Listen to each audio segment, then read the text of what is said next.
Fellow tennis nerds, I hope you're well. Let's talk about spin rackets, the best spin rackets on the market. Well, I'll talk about all that are available right now and talk about some pros and cons with them and my preferences and so on. I hope you get something from the video, and if you do, please subscribe and like. That helps a lot.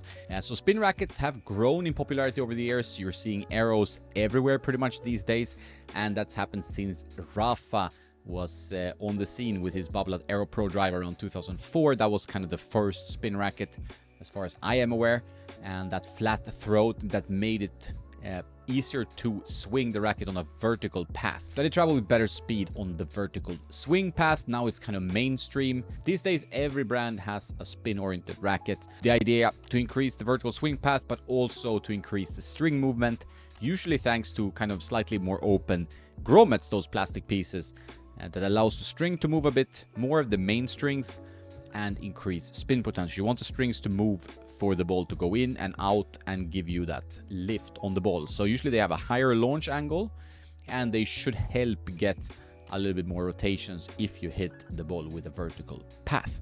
You will also be able to swing it faster. So these rackets are generally for fast swingers, not swingers like that, but you know, people that swing their rackets fast. So that's about the spin rackets overall.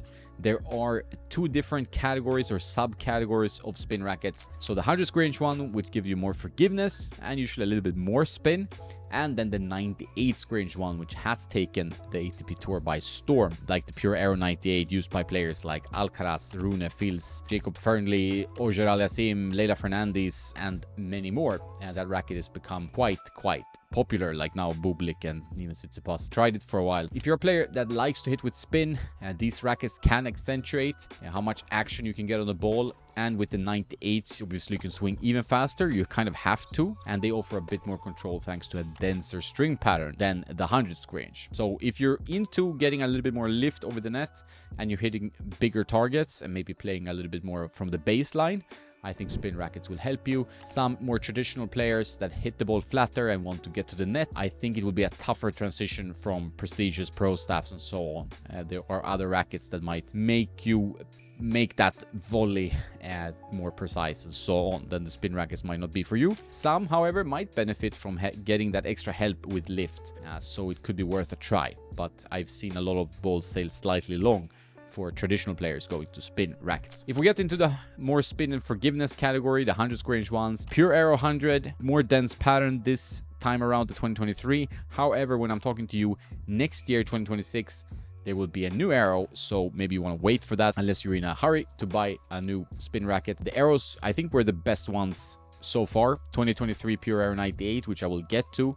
It's a huge bestseller, and for a good reason. Yonex, that was a little bit softer, a bit more trampoliny. The V-Core 100, that is called. So their V-Core is a little bit softer in feel overall, while the Head Extreme MP Extreme is their spin line. That is a little bit more dampened thanks to Oxetic 2. Still packs a bit of a punch, but not quite as much as the V-Core and the Aero. It's more on the control spectrum. Diadem Axis, the most muted spin racket I've tried. It's well dampened, so good for comfort. You don't feel the ball 100%, so that was my issue there. It's quite open as well, so the ball might launch a bit more than you want. Wilson, they have a shift spin racket, like a shift 99, so it's not 100 square inches, but it still is supposed to help with vertical bending, they call it. It's a pretty solid spin racket, 1620 pattern, kind of in between the Aero 100 and the Aero 98, so they made a racket in between there. Interested to see what they come up with as the Shift V2 is released, but I don't know when that will be. So the Shift 99 is a solid choice. Dunlop SX300 reviewed also on the channel. You should be able to find all these racket reviews on the channel and tennisnerd.net, so if you want more like in-depth information. Dunlop SX300 had a bit of a lower launch angle than the Aero and the V-Core. Pretty decent racket, nothing standout. Technifiber TFX1, which is their spin and power line, had a lot of everything, so it's maybe too much of everything. That would be my personal opinion. Some might love that. None of these rackets are bad. It's about preferences. You want loads of power, maybe the TFX1 from Technifiber is the choice to go. If you want a little bit more comfort, a softer feel, I think the V-Cores are pretty good, or the Axis from Diadem. So that's the way you can try to figure out what brand can work for you. And then you have the 98s, which each of these brands offer, except Wilson with the Shift. They have a Shift Pro, which has a denser pattern. but it's still a 99. So that is a spin-oriented racket, because even an 1820 can be quite lively as a racket. And if you try the Shift Pro, you know that. You could probably experience it. The most famous one here is the Air 98. I talked about it before. It's becoming a modern classic. I'm quite curious how they have managed to update this one.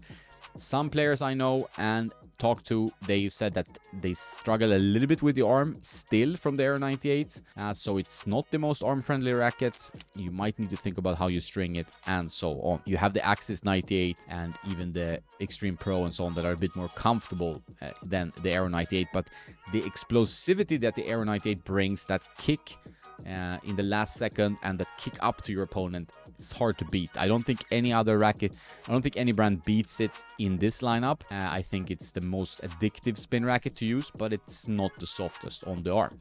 While like the Head Extreme Pro, the Dunlop SX300 Tour are more like control rackets with some extra spin and a slightly higher launch, but they're definitely less powerful than the TFX198 from Technifiber and the Aero 98, which are the wildest one. VCore 98, pretty controlled, pretty soft. I think it could be an easy like. It's a bit muted and dampened, but a lot of players like it. They also have a tour model that some of my friends use, which gives you a little bit of a beefier response, a bit more stability and plow through.